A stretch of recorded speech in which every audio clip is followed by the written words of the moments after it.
बिस्मिल्लाहिर्रहमानिर्रहीम, अस्सलाम वालेकुम।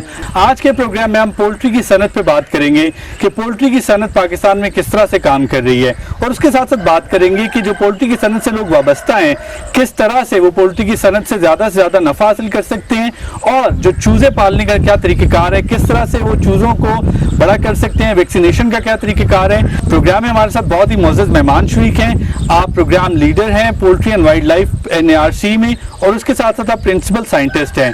हमारे साथ तशरीफ रखते हैं आज डॉक्टर सलीम जाहिद साहब। अस्सलाम वालेकुम डॉक्टर साहब। डॉक्टर साहब, थैंक यू वेरी मच, आपने हमें टाइम दिया। ये बताइए कि जो आज हम प्रोग्राम कर रहे हैं वो फैसिलिटी कहाँ पे, और चलिए हम फैसिलिटी में चलते हैं ताकि प्रोग्राम का बाकायदा आगाज किया जा सके। बिल्कुल, आप स्टार्ट से आपको दिखाते हैं। जी जरूर। आ रही है।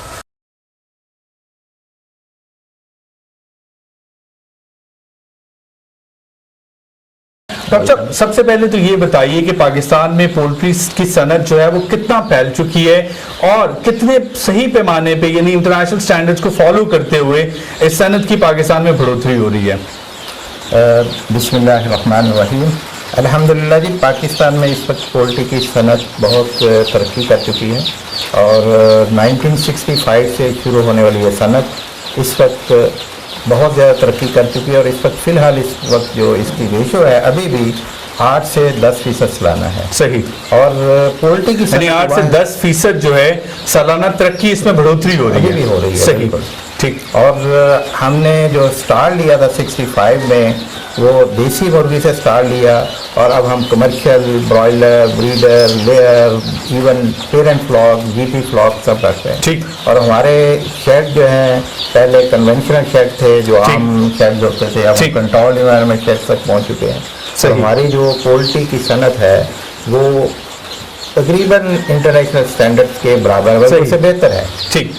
ये बताइए कि जिस मैंने प्रोग्राम के आगाज में बात की कि रमजान में जो चिकन का इस्तेमाल है वो कितना अहम है। इंसान को वो ग़िज़ा खानी चाहिए जो जल्द हजम हो, और जिसमें तमाम इंग्रेडिएंट मौजूद हो, प्रोटीन, फैट, कार्बोहाइड्रेट सब मौजूद। सही। और पोल्ट्री अल्हम्दुलिल्लाह ऐसी चीज़ है जिसमें प्रोटीन भी मौजूद होती है, फैट भी मौजूद होती है, विटामिन मिनरल हर चीज़ मौजूद होती है, और ये उससे सबसे अच्छी बात ये जल्द हजम है। ठीक। ये आसानी से हजम होने वाली खुराक।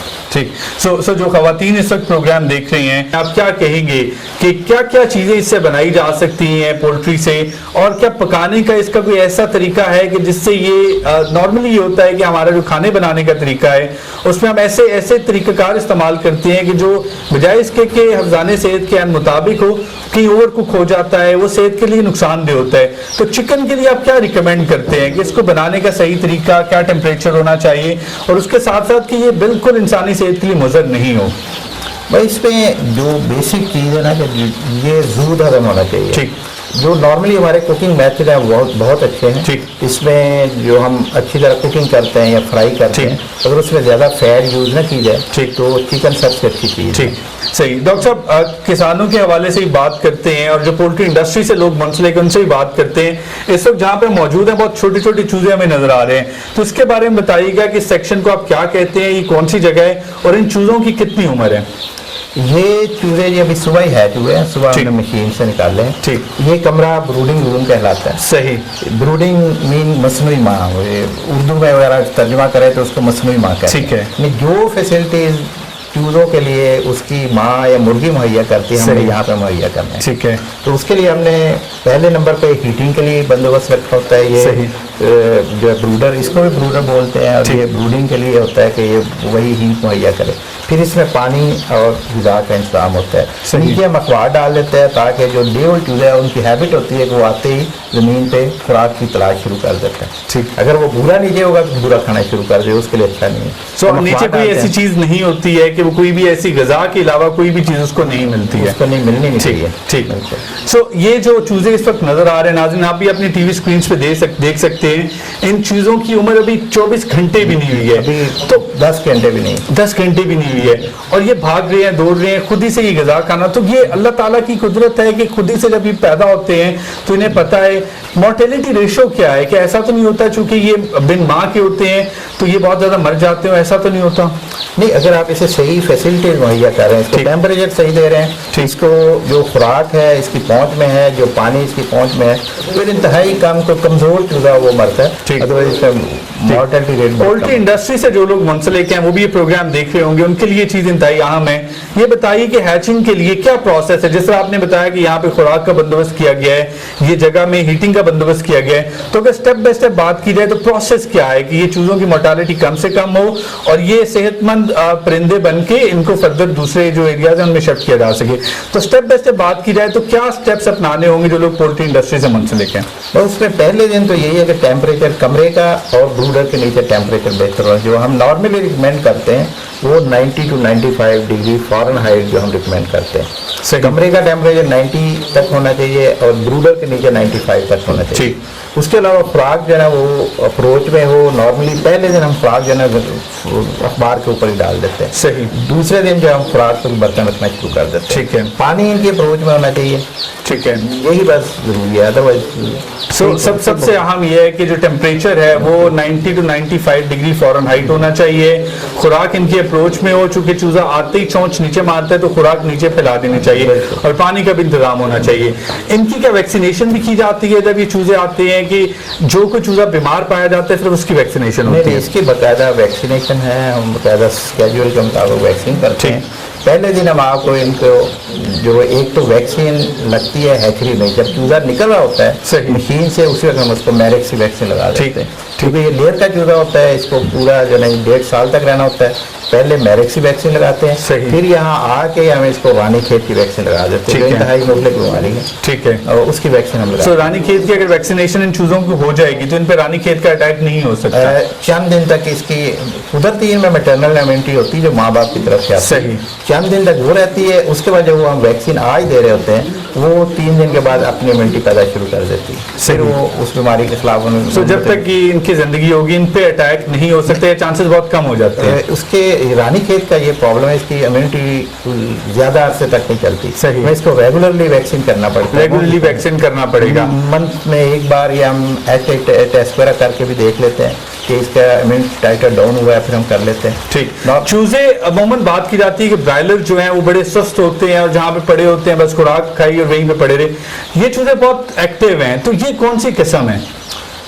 ये किस्म है जी, यहाँ पे लेयर की एक किस्म है जो हमने NARC में तहकीक के बाद तैयार की है। इसकी एक क्रॉस ब्रीड हमने तैयार की है जो हमारे देसी मुर्गियों का हमने यहाँ पे फ्लॉक रखा हुआ, अभी आपको वो भी दिखाएंगे। सही। हमने मुल्क के मुख्तलिफ इलाकों से देसी मुर्गियाँ इकट्ठी की हैं, उनका पेरेंट फ्लॉक लेके फिर हम बाहर से एक पेरेंट फ्लॉक इम्पोर्ट करते हैं। ठीक है। उसकी क्रॉस ब्रीडिंग से हमने ये ब्रीड तैयार की है। ठीक है। इतना ईजी प्रोसेस नहीं है, ये आपके पास जो आती है F3 जनरेशन आती है। सही। तीसरी जनरेशन आती है उनके क्रॉस से। ठीक। तो वो इसका ये एम है, ये थर्ड जनरेशन है जिसके बाद ये आप अपना जो सेटिस्फैक्शन रिजल्ट पे पहुंच जाते हैं। अभी क्या फर्दर स्टेप होगा? क्या ये चूजे फार्मर्स को दे दिए जाएंगे?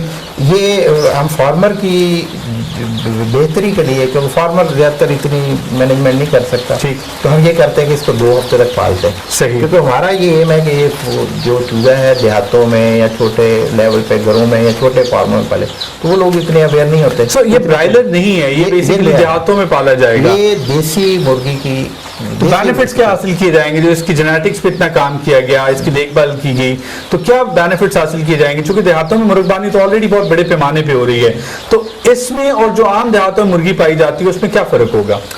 यही हमारा जो है ना मुल्क में जो अंडों की प्रोडक्शन की कमी है ना, वो सबसे बड़ी रीजन है। हमारे देहातों में बहुत ज्यादा मुर्गियां पाली जाती हैं। इस वक्त 78 मिलियन मुर्गियां हैं, जिसमें तकरीबन 38 मिलियन मुर्गियां होती हैं, यानी 78 मिलियन पूरे परिंदे हैं, जिसमें 38 मिलियन मुर्गियां होती हैं। सही। लेकिन हमारे अंडों की प्रोडक्शन बहुत कम। ठीक है। हमारी जो देसी मुर्गी वो सिर्फ 73 अंडे 365 दिन में देती है। ठीक है।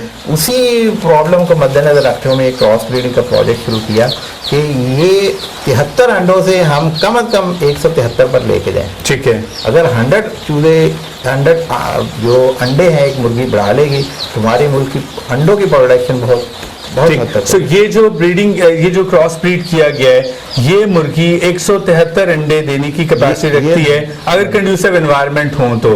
सो कंड्यूसिव एनवायरनमेंट के हवाले से अगर बात की जाए तो वो क्या ज्यादा से ज्यादा अंडे किस तरह से मुर्गी से हासिल किए जा सकते हैं? जब ये चूजा देहात में चला जाएगा तो वहां पे क्या करना होगा? जब नेचुरल एनवायरनमेंट में होगा तो क्या देखभाल करनी होगी इसके लिए? इसमें यह है कि ये जो चूजा है ना, ये इसको इतनी कंड्यूसिव या इतनी ज्यादा मैनेजमेंट आपको नहीं करनी पड़ेगी। सही। इसे जैसे आप देहातों में मुर्गियां पाल रहे हैं, चूजे पाल रहे हैं, आप उसी तरह रखें। ठीक। इसके लिए हम सिर्फ 2-3 चीज़ें बताते हैं फार्मर को। एक तो मैनेजमेंट बेहतर करें, फिर वैक्सीनेशन करवाएं, और फिर हम एक लाइट स्केड्यूल देते हैं इनको कि अगर हमें 3 हदायत पे अमल करें, बाकी इसको आप खुराक जो आपका किचन का वेस्ट बचता है वो डालें, जो भी आप डालना चाहते हैं, बाजरा, ज्वार, गंदम, या बाहर इनको निकालना चाहते हैं, जहाँ मर्जी ले जाएं। जिस तरह आप देसी मुर्गी रखते हैं, रखना आपने उसको बिल्कुल उसी तरह से। सिर्फ हमने 3 हदायत पे अमल करना। ठीक है। एक तो आपने मैनेजमेंट के मतलब हमारी हदायत पे अमल करना है कि जितनी स्पेस इसको चाहिए हम उसको उतनी इसको देनी है। फिर इसको रात को शेल्टर मुहैया करना है। दूसरे नंबर पे हमें इसको कहते हैं कि इसकी जो वैक्सीनेशन आपने करनी है, कम से कम रानीखेत की वैक्सीन आपने हर महीने करनी है। हर महीने करनी है। तो 3 स्टेप्स हैं कि एक, इसको आपने जो जगह देनी है, जितनी स्पेस है, तो स्पेस कितनी स्पेस होनी चाहिए, आप क्या रिकमेंड करते हैं? इस चूजे को जब अभी तो छोटा है, जब बड़ा एडल्ट हो जाएगा तो 1 स्क्वायर फीट जगह इसको कम से कम दें। ठीक। जिसमें 10 मुर्गियां रखी है, कम से कम वो डरबा जो है वो 10 बाय 10 का होना चाहिए। 10 पे 10 में तो 100 आ जाएंगे। ठीक। वो आप जो है ना जी, अगर 2 बाय 5 का भी कर लें, ठीक है, भी आ जाएगा। टोटल 10 स्क्वायर फीट जगह होनी चाहिए। टोटल 10 स्क्वायर फीट जगह होनी चाहिए।